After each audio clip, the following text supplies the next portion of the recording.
ReZero Season 2, Episode 19. Time to open the seal.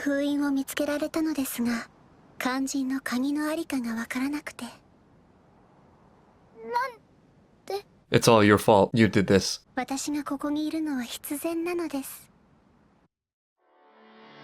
Oh, it's a new opening. Cool. That's cool. I guess we get the intro so rarely. We just missed our chance to have the new one. Oh yeah, very Amelia-centered. In hindsight, isn't Roswell in some limited way a version of Subaru's what if story, taking a kidney's deal? He's just living for the game, right? I want 100% completion rate and the best ending. I like the song. You. Oh, I thought that was Vanity. There's so many girls look alike in this show. Oh yeah, we still gotta do the mansion after this. This is part 1 of like 3 and counting. Cool song. I like it. And now back to sadness. But they don't care if they do cause harm. Right. That's so sweet and innocent, thinking that there will like be a forest to stay in.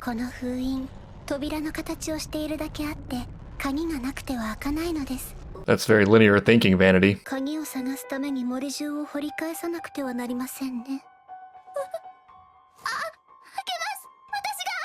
Yeah, I mean, you're probably the key, right? You are the key. This is Squirrel just playing with her.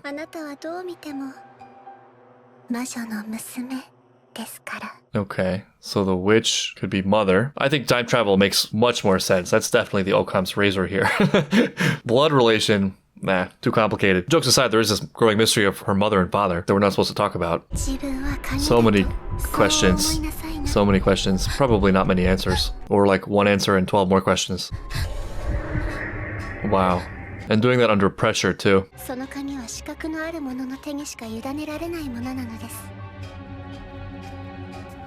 Qualified is an interesting word to use there. Being that, you know, she's a child. You promised. I think she's opening the seal, though. And I think that's maybe one of the origins of her massive guilt.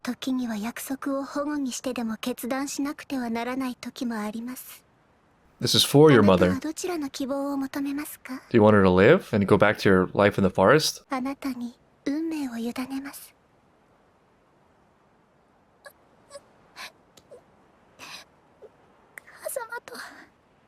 She's being so nice to her in a crisis. Well, that's actually amazing.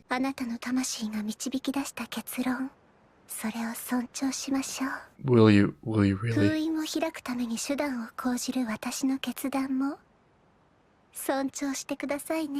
Yeah, no, of course.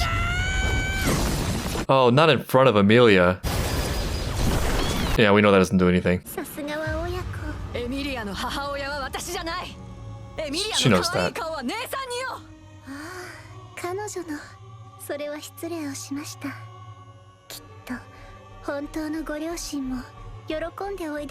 If it is just a lineage thing, I guess the father is the elf and her mother the human, though I don't have enough information about witches to even say that with full confidence. It's like how in Lord of the Rings, it's not clear to me at least that Gandalf is human. I don't know what else she can really try or do in this situation.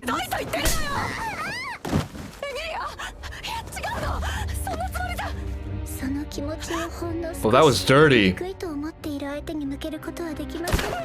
There's something so interesting about her though. I want to know what she's about. The way she's talking, there's not a lot that you can really throw at her because, well, I think she's going to be wrong about a lot of things or I'm going to disagree with her a lot. It's not thoughtless and it's not simple. This feels like somebody who has been down all the roads and has come to a place of being very resolute about the decision and can explain all of it more deeply than average as to why it's necessary. It's tricky because the signals of this can be read in reverse and therefore be wrong, but typically emotional reactions to any kind of resistance come from something being threatening about what one is experiencing or hearing. There's a clash between what's being presented and what one wants to think or wants to believe. The fact that it can't be perfectly reconciled is what causes their response. There's a little bit of a crack forming of like, oh, I don't really know how to handle this. I don't have an answer to this. If it was clear to you, if you'd already been down that road and solved for it, it ceases to be threatening and can even be like amusing, like a kitten tapping your leg, which I think is a troubling but really cool way to think about it, because anytime you feel an emotional response, it may mean there's something to look at and re-examine about your own thoughts, as infuriating as that can be. But we learn this mostly subconsciously through experiences experience with people, and we can't see the internal processes, but we see the confidence that stems from it, and so we associate confidence with expertise or aptitude, and that works well enough. But then, like, there's people who are just crazy and confident for no reason. But I get the sense she's the former. I mean, she just knows a lot about this, and has thought a lot about this, and isn't virtueless. It's just that something went wrong somewhere.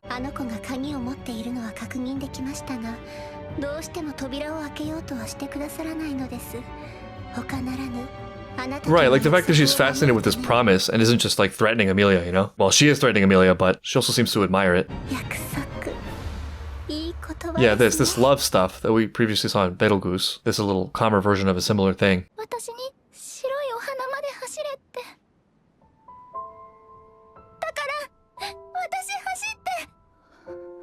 And so Amelia encountered this thing again, the snake, but had no memory of it, right? That was honestly huge.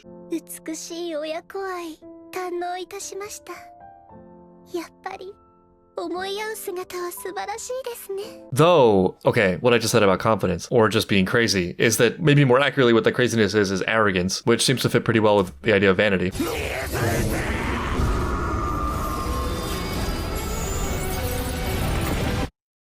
Oh, these cuts.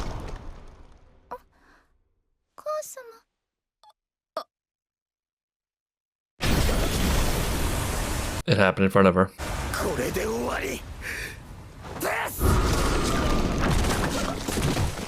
Wait, that was so confusing. Fortuna gets stabbed. She's there. Betelgeuse did that to her, and Fortuna is now alive. Is he confused? He's confused. He's confused. Oh, he's confused. He's confused. Oh no. Oh god, that's awful. That's... There was no magic that made him go insane. Or it wasn't exclusively magic. His eyes were filled with blood. Could it have been her doing that, though? She was making illusions before. I bet she did that. I didn't think it could get worse. There he is.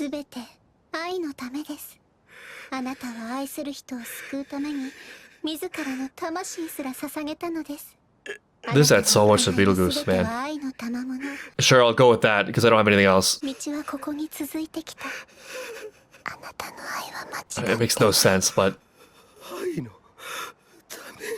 there's no way to make sense of it, so...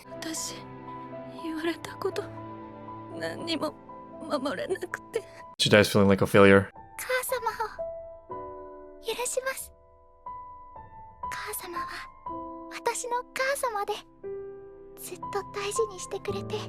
It's terrible.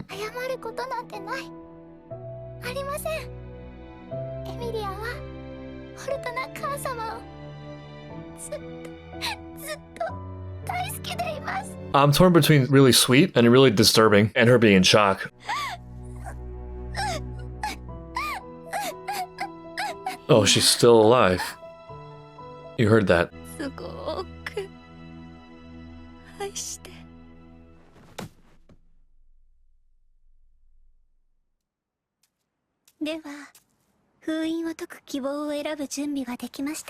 Well, no, I mean, I don't even care. What the hell are you talking about with the seal? Okay, maybe it just is insanity. No. No, definitely not. Wow. Yeah.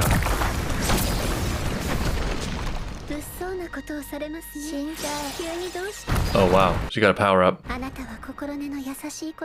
think kindness has been suspended for a bit. Obviously.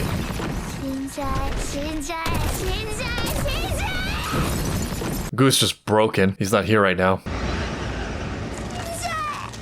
This is the incident, yeah, this is the ice.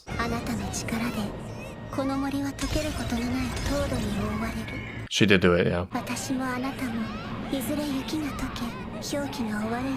Well, she's still out there, yeah, she's coming.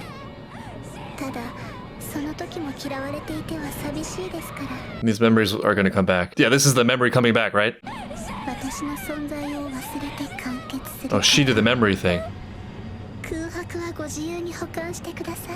And she cursed her. This actually is huge. This is a lot of answers. And I don't know for sure that Pandora will be the final villain or the main villain of the show, but it definitely seems like she will be the main villain for Emilia.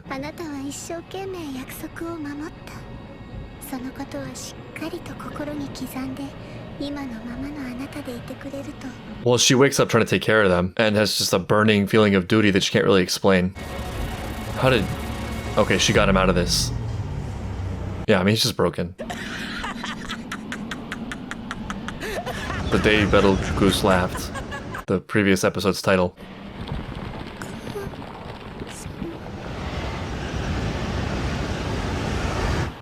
And there she stayed until Puck found her. You can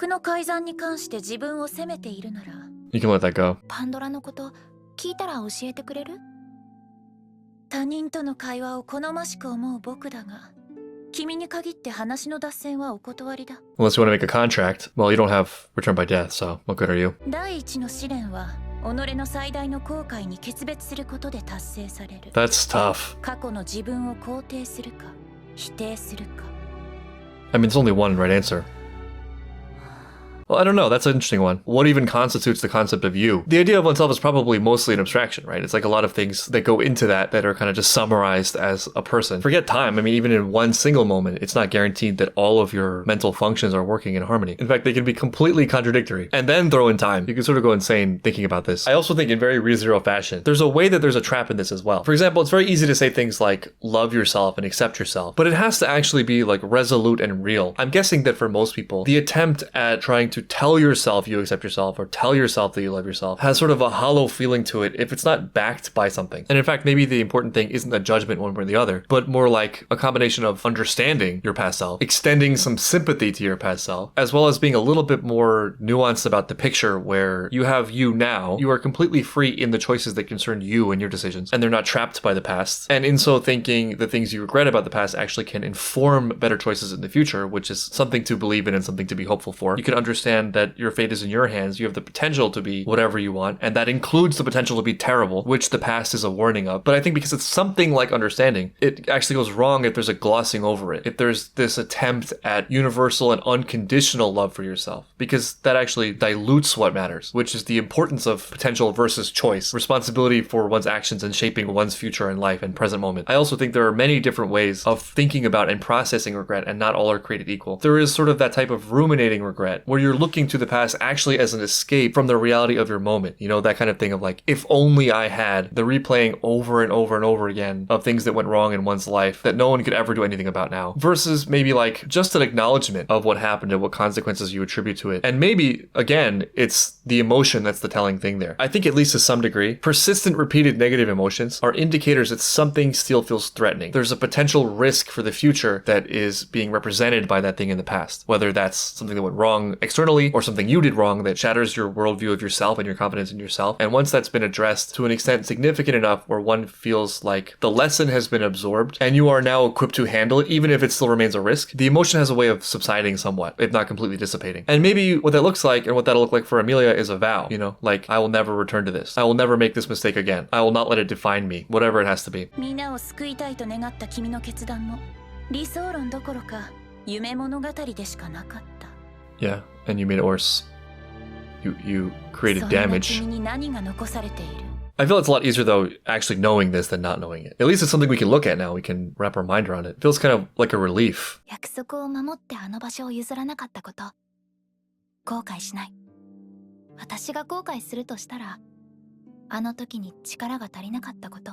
I think this is a nice reading. Yeah, it's correctly attributing the fact that it was Pandora that came in and did all this. 母様は最後まで言ってくれたもん。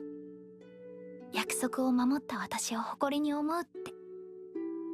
あなたは私の宝物だって。 And I actually think this is the way this resolves itself over time. Sometimes there needs to be this breathing room for it to make sense. Because in the moment, let's say you're in this position where you have to do something that feels wrong because there's a result you really want, or you're trying to avoid a result you're really terrified of. Of course, there are degrees to this and it depends what it is, but I think over time, what ends up happening is that the results, the immediate effect you're looking for, kind of fades, but you're left with the memory of yourself and your actions, and the feeling of you yourself and who you were in that situation, which also gets clearer and clearer as you grow and mature. And so the good good things you did, the real values you kept or broke, are the things that end up sticking with you the longest. Whereas the immediate effects, good or bad, I think if you're really trying to get to the bottom of things, they tend to fade out over time. Like, really, all of the terrible things that happened here were not of Emilia's doing. They were a result of Pandora invading and terrorizing this village. The thing Emilia can remember about herself is that she kept her promise to Fortuna. It sounds, I guess, idealistic to hear her say it, but I agree with her completely. Though it's much harder for her to say, obviously. If you would stop beating yourself up for a second, put down the thought that you have so much power and are such an authority in the universe that everything that goes wrong is somehow an extension of you, you could maybe focus a little bit more on your conduct and in the things that went wrong in your life or the tragedies you've experienced that were not of your direct doing. You can maybe let go a little bit and see it for what it was, which is you were trying to make the best of a terrible situation. And the fact that you were trying at all, the fact that you were trying to do the best thing you know how to do, is something to hold on to. その母親は救えない。君は戦う意味をなくしたんじゃないのかい？そんなことはないわ。Opposite, isn't it? 私しかそれを助け出せない。森は黒蛇に汚染されている。仮に凍土が溶けたとしても、肉体を病魔に蝕まれていたら。I feel like actually a kid is getting into this now. This is interesting. それから生きててくれてよかったって笑うのよ。馬鹿げた妄想だよ。いいえ、幸せな未来予想よ。母様は言っていたわ。いつかみんな森を出て普通に暮らせる。 At least the kid is not bored. Can't say this is boring. それで許してもらえたらみんなに世界を紹介するの。もう隠れて暮らす必要はないのよって。 Of course it's going to be harder than she's saying, and she will waver, but I like the overall energy. 幸せでいるよって。 Oh. なるほど。理解したよ。 You were an idiot. Yeah. Okay.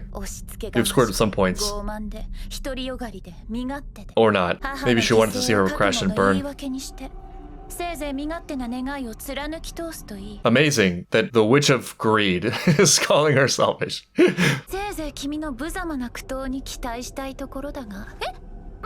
Yeah, there's a lot. We've seen a lot of the first trial.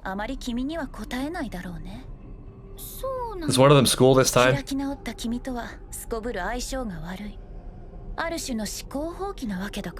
To give a kid some benefit and to assume she's not just being a total hater, I actually do feel a little bit of what I'm getting from what a kid is saying. This is like a little bit too euphoric. This was a horrible, gut-wrenching tragedy that she saw. I guess more than that, because there was beauty in there too. I understand where she's coming from with that. This is not easy, what she's saying. And I think everyone probably knows how you can feel so resolute in something and so confident one moment, only to completely regress back to a state of hopelessness 5 minutes later, or a week later, or whatever it is. If the underlying thing hasn't been properly addressed, it'll keep coming back up. Though that doesn't necessarily have to be through this sort of deep dive. It also can be forward-looking, and you can build a resume for yourself through repeated challenges and watching yourself work, creating better patterns for yourself, etc. But one way or the other, it can't be willed away or wished away because it's there for good reason. From personal experience, thinking back, these are the things that have not worked for me in trying to overcome these sorts of challenges. Telling myself I should be over the challenges, giving myself compliments I don't fully believe in, like I'm great, other people's esteem, discounting or discarding the actual relevance of the thing that happened, pretending it was meaningless, trying to rewrite or respin the narrative in a way that didn't feel accurate to me, trying to bury it, and many, many, many more. The way I feel I've experienced some success, although success is never final and there's stages to it, right? You're climbing, you're never fully arriving, are whatever fear the memory reveals, gradually building up something like a resume of competence in that thing so that I have so much evidence the early failures not only fade away, but actually seem like a part of that journey and therefore are organically rewritten as gifts. Being deeply hit with the full weight of my own wrongdoing or the intense tragedy of the situation and letting that feel a sort of promise that reveals something that is directly in my control and actionable. That intense feeling of I will never willingly make this mistake again. Or even better, I will seek to be virtuous in this thing and feeling the profundity of that moment. Developing a more nuanced understanding in a way that's satisfactory, realistic, that just adds a lot of nuance on the way I first framed it, typically in a way where I realize in the recollection of the thing, I'm giving too much gravity either to my own impact in that situation or to the effects I think it had. A great example of this is like when you're young, you may agonize again and again over something you said that one time and now everyone hates you or thinks you're stupid or whatever and you're like lying in bed at night cringing. And then you grow up and realize like that wasn't that bad at all and no one thinks about it ever. Evidence for this being I don't remember these moments from other people. And even if I do, it's not really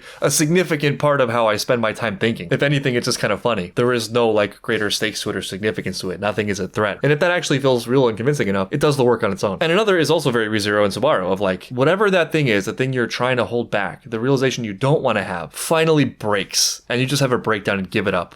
and you realize that the fear of the pain that was coming was way more painful than the pain of allowing the realization. It's like those moments in a terrible romantic relationship where you know you're gonna break up, you know it's over, and you're trying to hang on, and then you break up and it sucks. But like in hindsight, you realize it was the moments before that were the worst. It was that period of like hanging on when the thing was already dead, where you were really suffering. Pain is just pain. You stub your toe and it sucks, you know, but like it's not gonna get worse.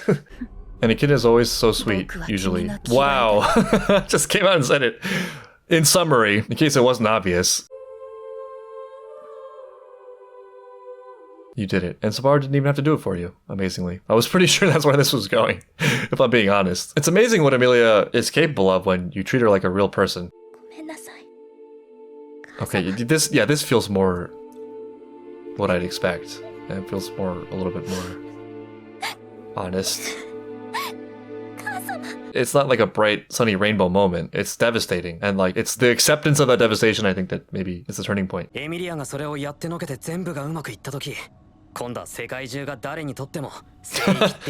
Big, if true. Which one are you again? 気遣いのできない男たちのそばにリュウズ様を残していくのが気が高めます。Speaking of harsh, but unlike Echidna, Ram doesn't hate them. I would never dream, because I don't know what that means. That makes two of us. So, Otto's been briefed on all of it. It would be cool if Subaru was there when she gets out, but this is definitely important. And he didn't make an unnecessary promise this time to sit on a stool all night for some reason. Oh, he's clown again. Being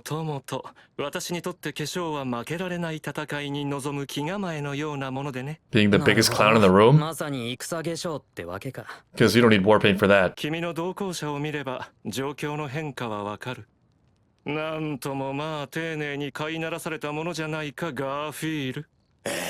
Don't get riled up. Come on now.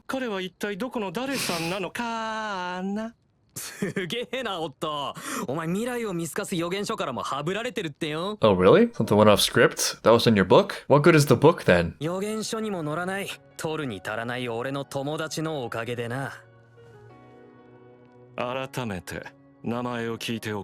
Mind your business. You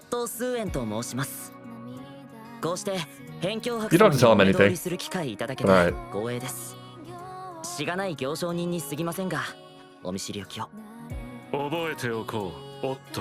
Wait a minute. I just had a roundabout thought. I was going to say, unless there's a reset. And now I'm wondering, realizing, if Subaru would have died right now, Emilia's trial is just invalidated?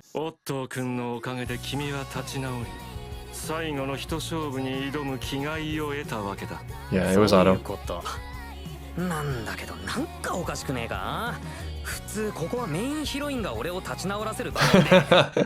I can be that for you, Subaru. To rub it in your face. Why else would we be here? Oh, we got dirt. We got leverage on you. Oh, maybe you're even more clownish than I thought. This is the most useless prophecy. This is one of those prediction mechanisms that really only tells you what's already happened, like technical analysis and stocks. Could break through this line and go up, or it could break through this line and go down. But the key thing is to see which line it breaks through. If it breaks through the down one, then it will have gone down. Where it goes next, nobody knows. It's able to predict some things that happen and not able to predict other things that happen. I think I could do that without a book, even if the book had words in it.